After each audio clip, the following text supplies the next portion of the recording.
Երևանյան երկխոսություն ֆորումի ժամանակ մենք նաև Եվրամիության հետ քննարկում ենք Հայաստանի հյուսիսով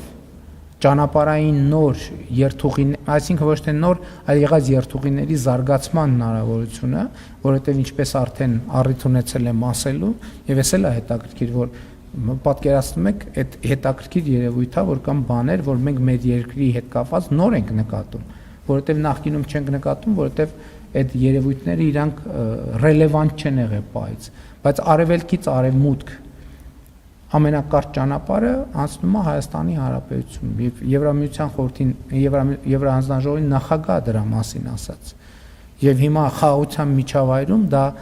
տրիլիոնների կապիտալ է Հայաստանի համար, տրիլիոնների կապիտալ է Հայաստանի համար եւ այս բոլոր հնարավորությունները իրացնելու համար մեզ պետք է մենակ մի բան, այսինքն եթե շատ ընդլայնված ասենք, մեզ պետք է որպեսզի մենք ունենանք բավարար կարողություններ այդ հնարավորությունները հասկանալու համար